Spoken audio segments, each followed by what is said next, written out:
Welcome to another edition of Let's Chat on the Plug in India channel. Today we have with us Mr. Anurag, who is the director of Mastech Power Control Systems. And Mastech has an entire segment completely dedicated to EVSE, the electric vehicle supply equipment. So let's chat a little bit with him. Anurag, welcome back onto our channel. Hi Rafi, it's an honor to be on your channel. Thank you so much for saying that. And we know that you make both AC and DC chargers. They are mainly in your Jalgaon facility. Tell our viewers a little bit, why are these chargers necessary to be made? Why do you need these AC and DC chargers? So just to give an example, that even if you connect your TV to a socket, you have this SMPS with all this protection. So our grid as of now is not 100% good. It is a bit unstable. So there is a huge chance of having a power surge or a short circuit on some other appliances, not particularly on the EV charging socket, but there will be some other appliances working. And if those appliances fail and there is a surge, you need to protect your vehicle, and that's the reason why we have the chargers made, AC chargers particularly. DC chargers has its own purpose because you have to convert the AC power from the grid to DC power to charge your batteries. For AC charging, already it is getting taken care by the onboard charger of the vehicle. Okay, tell us a little bit more about the safety features and the communication feature that these chargers have. So a particularly AC charger is built into two parts. One, which is taking care of the safety regulations, which comes under IC 62196 and 61851, which is for the EV charger. And then AC charger also has a facility via OCPP 1.6 protocol to talk to any remote server, where I can see the real-time consumption, what is the status of the charger, what is the status of the car, all of that can be seen remotely. So these are the two basic control boards of an AC charger. So one is for the electrical safety and one is for the remote monitoring part of it. Awesome. Anurag, we've seen many chargers in the market by companies like Delta and Excipom. These companies seem to be importing these chargers from China or some other country. And whereas as far as Mastech is concerned, Mastech is locally manufacturing these chargers in Jalgaon in India. So why is it important to manufacture in India? So we started this activity. We also, in the first years of me starting the company, we also imported the products from China because we didn't have that technology. We then executed a few projects, and then we got the performance reviews from them. We came to know that in an Indian situation, you need to adapt to the Indian environmental conditions, where the Chinese products are not just up to the mark. So with that need, and customization is also one more need which is there from the customer point of view. So I have around hundreds of customers having their own, they want the configuration of the charger according to their specification. So if you want to adopt very quickly, you need to have an in-house technology. If you don't have the in-house technology, you cannot cater to the growing demands in the market. So that was the point where the indigenization came into play. And what about servicing of these chargers? If in case there is a fault, if it's indigenously made, is it easier to service it? It's very. So for me to maintain spare parts, for me to send my engineer, it's very simple because the engineer also understands. So our engineers are trained right from the production, so they know what is happening in the charger. So I would say that they know the application knowledge of the charger, so it is very essential for them. So the servicing time around is very low. So if I was importing chargers, I have to contact China, then get the feedback from them, then do the changes. So it takes a lot of time. Whereas we do the complete, we attend the service within 24 hours in metropolitan cities and get it resolved within 48 hours. That's awesome, Anurag. It seems that it's doubly advantageous to have manufacturing locally in India. Of course, after the R&D period is over. Since last we spoke, Anurag, the EVSE division of Mastech has made significant progress. We'd like a little bit of an update about this. What has Mastech been doing in the past few months and the last year?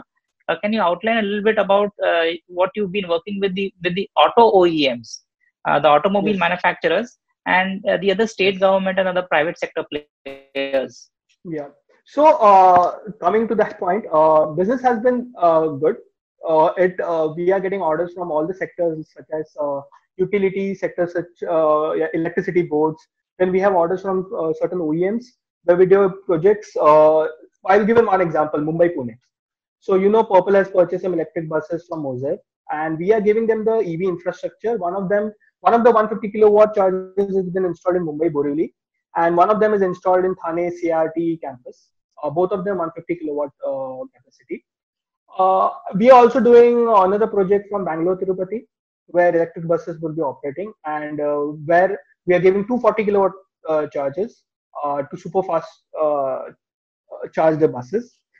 Mastek currently has now developed charges till 360, but has given on field till 240 kilowatt. Auto OEMs, Tata, as you know, has launched Nexon, which is a beautiful car. We are working closely with them to set up EV infrastructure at their dealership network. So we have been supplying our chargers pan India, say Lucknow, then Kochi. Then we have been supplying our chargers to Chennai, some of them in Trimula. So it's pan India installations. Since Nexon has been launched in around 15 major cities, all these 15 major cities will have dealerships, and at those dealerships we are setting up the charging too. With BMC, we are planning to install a couple of charging stations in Mumbai, which will be publicly operated. Uh, but it is still under discussion because it's not yet finalized. So, but we are planning to install a few chargers in Mumbai. We have successfully done a project with Kolkata Municipal Corporation. So we have, with the help of CSE, which is the local electricity board, which has helped us to install the chargers along with Kolkata with the municipal corporation. We have installed four chargers at four different locations. That's very good to hear. And basically, this is infrastructure being set up. So Yeah. this is very necessary. And we've observed many EVSE companies like Exicom, Delta. They participate in state government and municipality tenders and deploy a lot of chargers. What are the rules to participate in such tenders? What has your experience been in these government tenders so far? Frankly speaking, it's a price competitive market. Huh. In government tenders, you need a certain qualification to qualify. You need at least, the recent tenders, what I've seen is that you need minimum 2 years of experience in charging industry, and then you need to have supplied, you know, at least 10 to 15 chargers which are operational. You need performance certificates from various of your customers to participate in these tenders. MSMEs have been definitely been given some opportunities where you don't have to pay EMDs, which is a huge amount. So, say for a project worth 10 crores, you have to pay a EMD of 20 to 25 lakhs. That's a huge amount. So that has been exempted for the MSME, which is a good thing.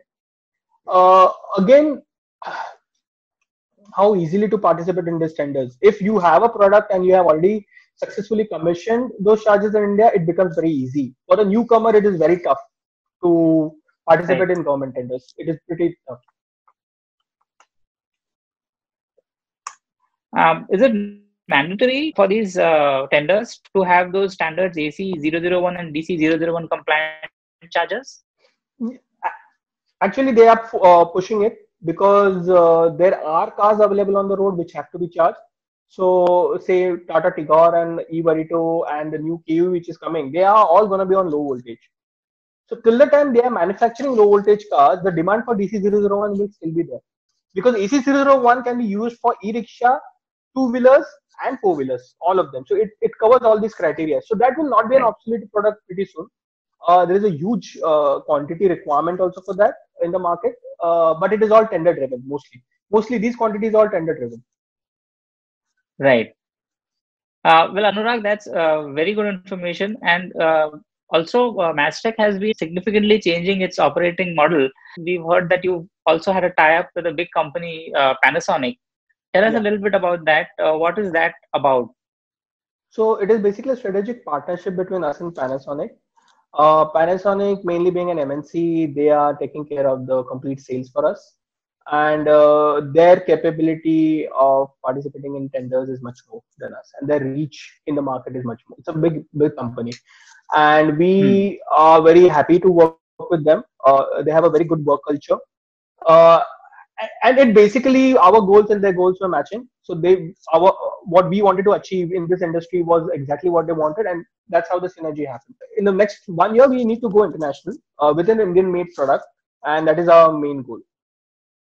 Also, Anurag, we know that you have good R&D facilities. Can you tell us a little Yeah. bit about what you're doing and your investment into research and development?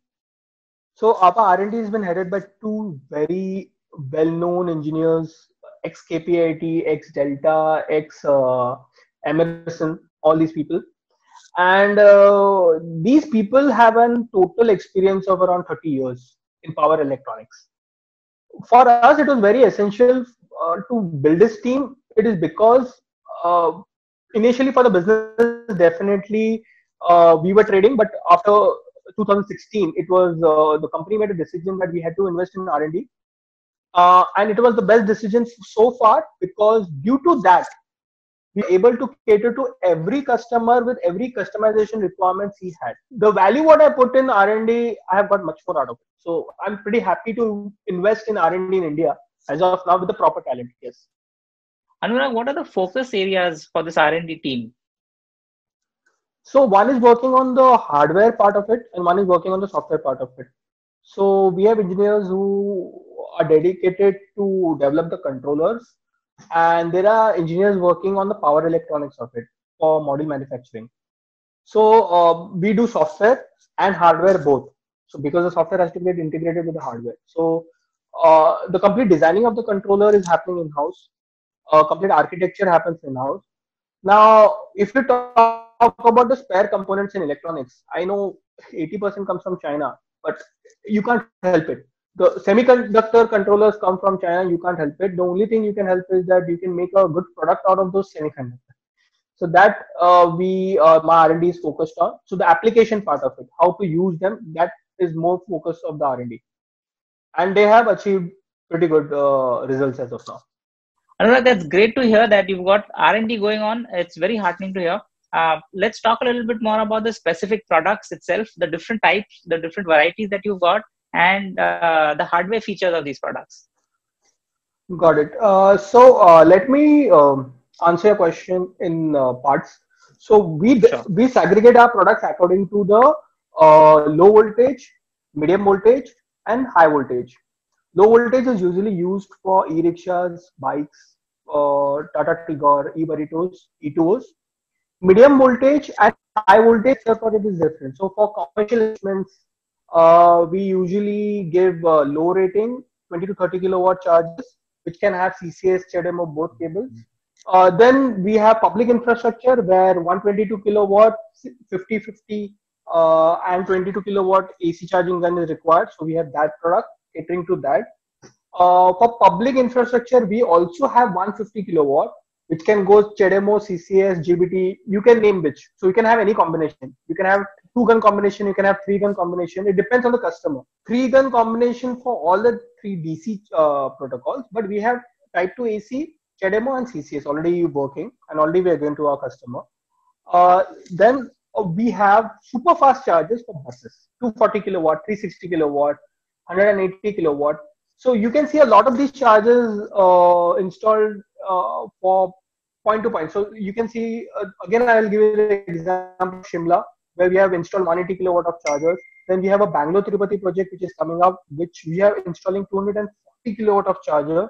Then we have for Mumbai Pune, where we are using 150 kilowatt chargers. So these are all CCS operated and GBT operated. For buses, usually that is only protocol followed. CHAdeMO comes under the public infrastructure and for the car segment. Sounds awesome. It seems you've got all the bases covered. Yeah, so we Tell have us, products ranging from 2 kilowatt till 300 kilowatt now. So awesome. Anurag, it's very interesting to hear that you also have a triple gun charger. Now, what is this product all about? Why do you need it to have three guns?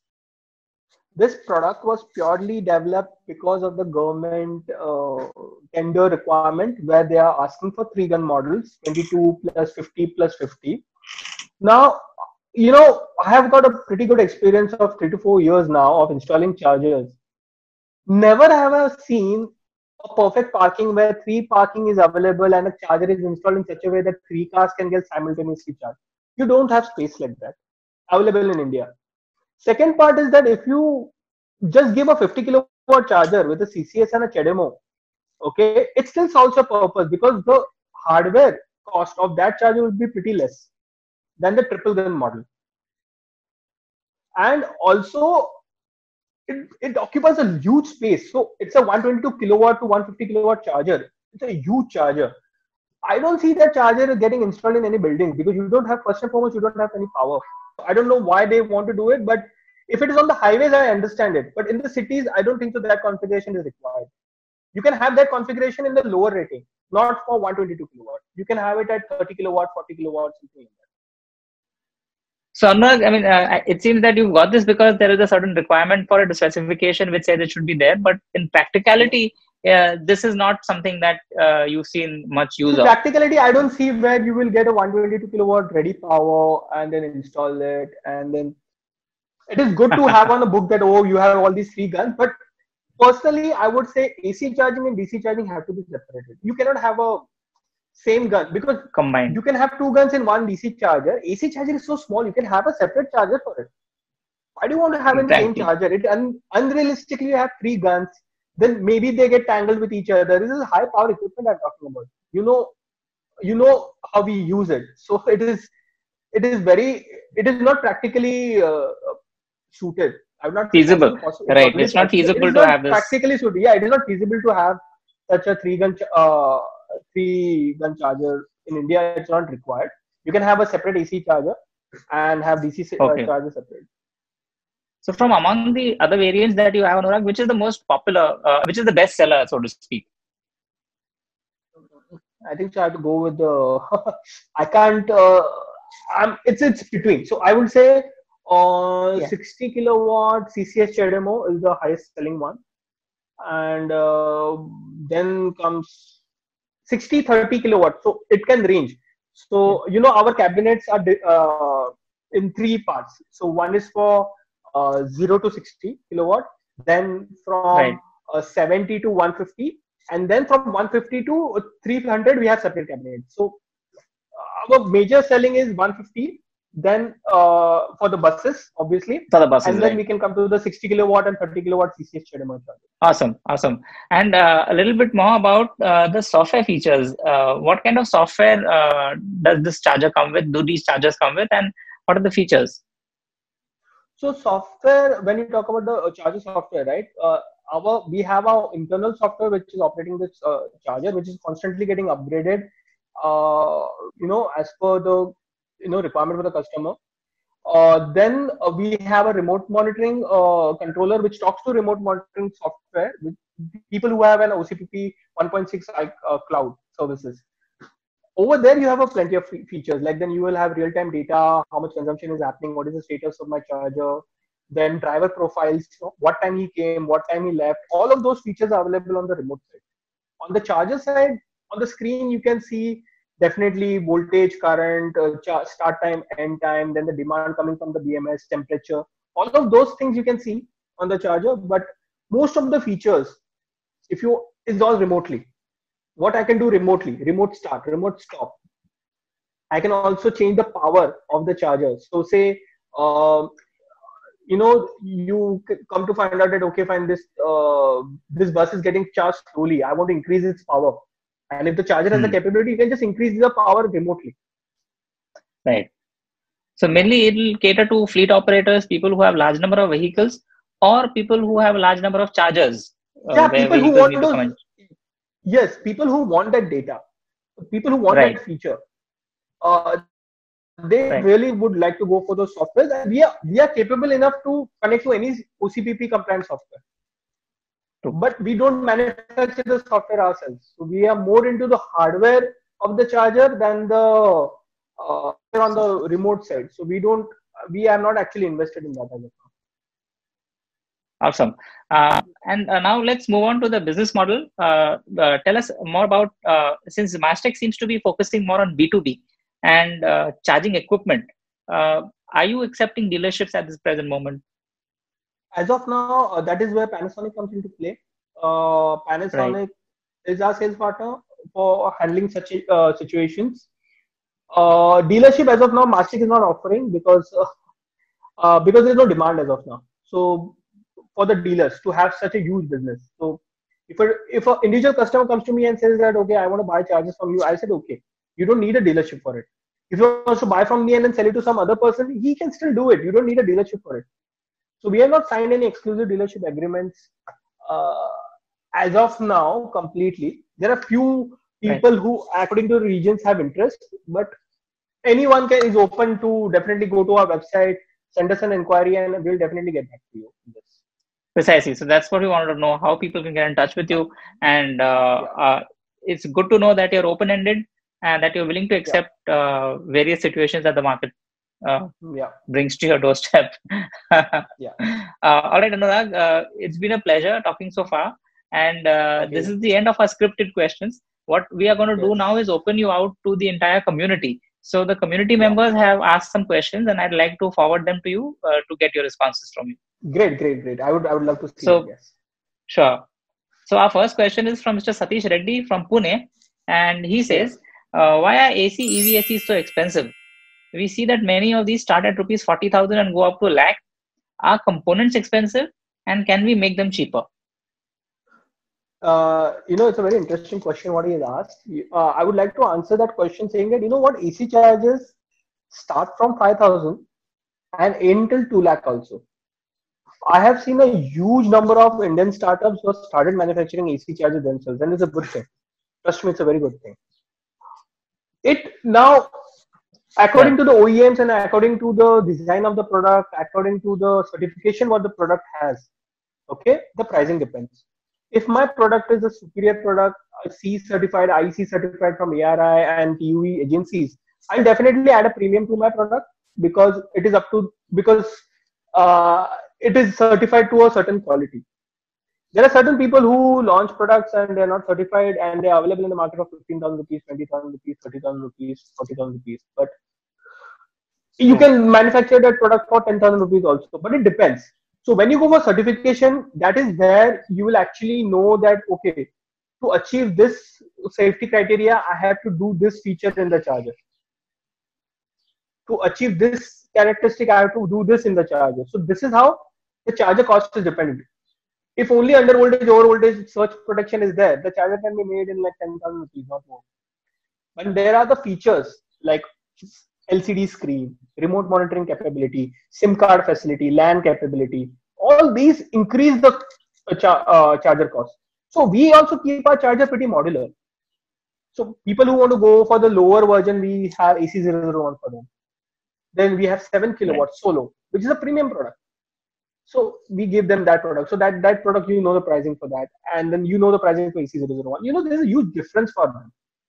So it depends. It depends on the features. What is features and the certification of that product. You will see ABB and Awesome. Siemens selling those charges at 80, 90,000 rupees. The same charges we have at a pretty low rate